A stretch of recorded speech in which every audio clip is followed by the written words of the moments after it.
Bonsoir, mesdames, messieurs. Merci d'être là dans cette soirée bénéfice pour la maison de Mélanie. On est très heureux de vous accueillir.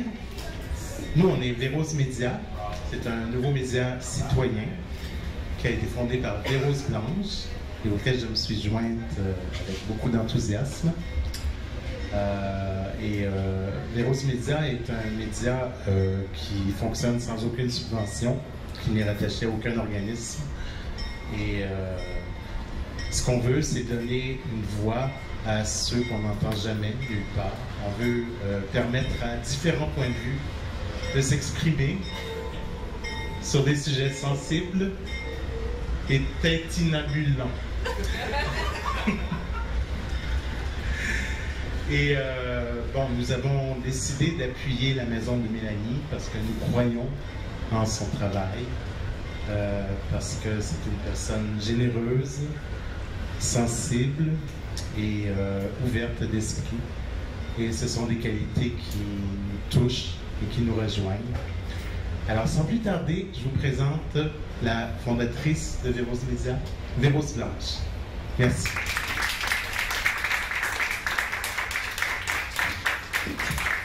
Bonsoir tout le monde. Merci d'être venu en cette journée ultra chaleureuse pour nous. C'est vraiment le fun.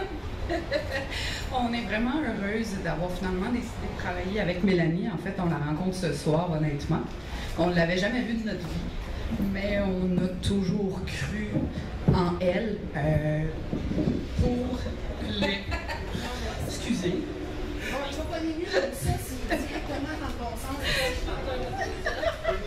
Fuck les blowjobs. Excusez. Donc, Mélanie, je l'ai rencontrée sur Internet. En fait, Véros Média, on a commencé avec un cheval de bataille assez difficile. On a choisi de se prononcer avec la loi C-36. Donc, étant moi-même une vilaine TDS, j'ai choisi de porter ce grand chapeau que je ne croyais pas aussi énorme que ça, en fait. On a subi la stigmatisation de bien des gens et de bien des regards, mais pas de Mélanie. Mélanie a une histoire assez difficile et ça n'a pas changé sa perception quand même. Elle est très humaine. Elle a gardé son côté aussi qu'elle préfère écouter et elle préfère essayer de comprendre. Et en fait, c'est elle qui m'a mis la puce à l'oreille en me disant « Ça serait le fun peut-être que vous organisiez quelque chose ou... » Oui. Et finalement, j'ai décidé que c'était une bonne idée. Parce qu'en fait, en tant que TDS, on n'est pas plus pour l'exploitation, on n'est pas plus pour la violence faite aux femmes ou la violence vers quoi que ce soit. Donc, Mélanie a une mission bien à elle, bien sûr. Elle n'a présentement pas d'énormes subventions, elle n'en a même pas. Donc, c'est pourquoi on a décidé de l'aider, parce qu'on croit en son travail. Et on croit surtout qu'elle peut en aider d'autres à voir comment elle s'en est sortie. C'est magnifique. Et pour ça, on t'admire énormément, Mélanie.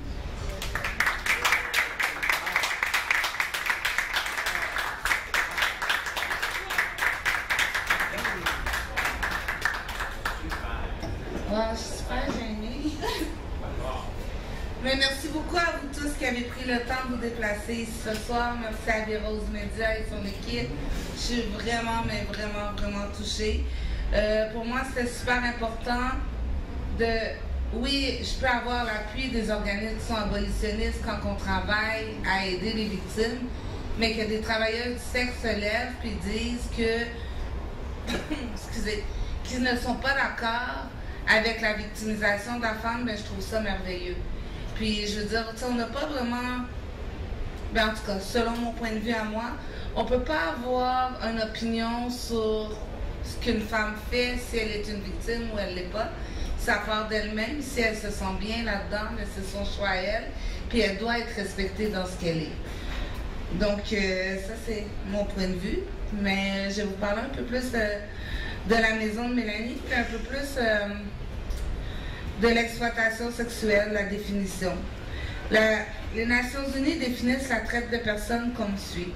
C'est une expression qui désigne le fait de recruter, transporter, transférer, héberger ou accueillir une personne en ayant recours à la force, à la contrainte, à la tromperie ou d'autres moyens en vue de l'exploiter.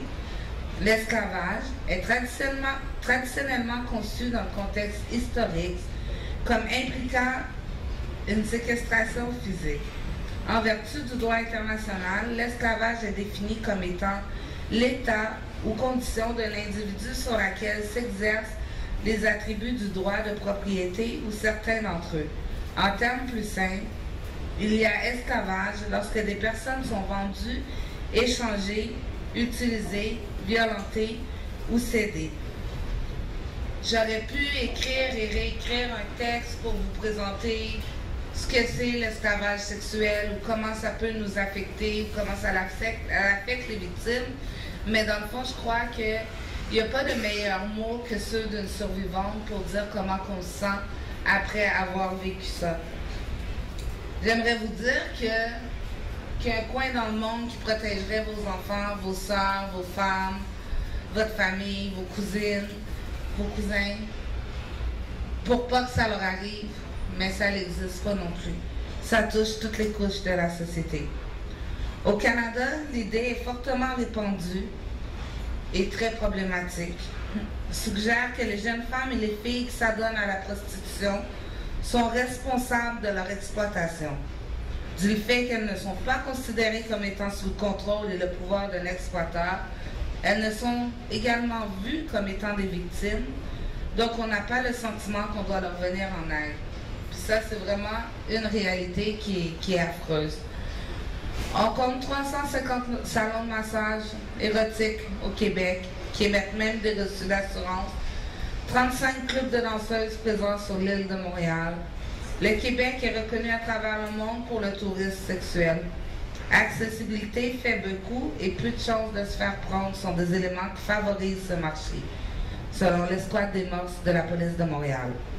Le Québec n'aurait rien à envier à la Thaïlande en ce qui a trait à l'exploitation sexuelle des enfants. Puis là, quand on parle d'enfants, vous n'allez pas me parler du fait qu'ils sont consentants ou pas consentants. On parle d'enfants.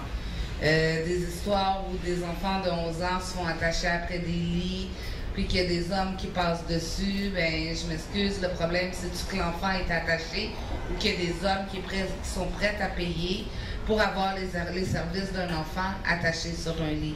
Je veux dire, c'est atroce, ça ne devrait pas exister. Les trafiquants qui se livrent à la traite des femmes canadiennes manipulent leurs victimes afin de créer chez elles une dépendance affective. Ils peuvent être un petit ami, un parent ou un proche. Leurs méthodes pour rendre les victimes soumises passeront de la privation de nourriture à la séquestration, à l'utilisation de la violence, au viol collectif ou simple, par la menace à l'endroit des victimes ou de leur famille, en utilisant la drogue pour créer une dépendance. Peu importe la méthode utilisée, le but reste le même: déshumaniser la victime pour que, pour elle, son corps ne vale plus rien. Donc, il y a la création des dettes également. Un gars, il va arriver dans la vie de la jeune fille, puis il va la gâter, puis à un moment donné, il va dire, ben là, écoute, tu as une facture à payer. Même principe que si elle est prise dans un autre pays, puis là, elle arrive, le proxénète, l'exploiteur, le réseau de prostitution. C'est pas gay hein, comme information, on dirait que je vous endors. Mais c'est la même chose. Donc, les filles, ils ont beau essayer de payer la dette, puis elles s'en sortent pas. Survivre un traumatisme tel la traite humaine n'est pas sans difficulté. Le regard des autres sur les victimes, sur nous, n'est pas chose facile. Mais comment peut-on reconnaître notre victimisation lorsque la société ne nous voit pas en tant que telle? Comment réussir à réaliser ce corps dont nous nous sommes dissociés afin de survivre à ces agressions sauvages et continues et le nôtre, et qu'on peut en reprendre pleinement le pouvoir? Comme un enfant victime d'abus sexuels ou une femme victime de violences conjugales, les victimes de l'esclavage sexuel ont appris à se responsabiliser de leur victimisation. C'est ce qu'on leur a enseigné. Tout est leur faute. Reconnaître notre victimisation est une épreuve très difficile, car il est beaucoup plus facile de se voir en tant que délinquante ou criminelle que comme une victime. Être victime est perçu comme un signe de faiblesse. On a perdu le contrôle de nos vies, de nos corps, de nos choix, et c'est un autre qui en a pris le pouvoir. C'est un constat qui n'est pas sans douleur. On ajoute à ça des flashbacks, des cauchemars, des crises de panique ou d'anxiété. Là, maintenant, je suis capable de venir ici, mais avant, je n'aurais pas été capable. T'sais. Trop de souvenirs, Montréal, c'était quelque chose. Mais avec du travail, on peut y arriver. C'est pourquoi un organisme comme la Maison de Mélanie est nécessaire. Pour venir en aide aux femmes qui, comme moi, ont décidé de reprendre leur contrôle sur leur vie. Les 3 principales missions de la Maison de Mélanie, c'est offrir aux victimes de la traite humaine à des fins d'exploitation sexuelle un service d'hébergement temporaire afin d'assurer leur sécurité et répondre à leurs besoins primaires. L'objectif long terme, c'est le centre d'hébergement. Donc, on répond aux besoins, nourriture, vêtements, autres éléments essentiels à la vie, l'écoute et du soutien moral. Soutenir les victimes de la traite humaine à des fins d'exploitation sexuelle en leur offrant des services d'éducation et de consultation liés à leurs droits et à leur réinsertion sociale suite à une victimisation.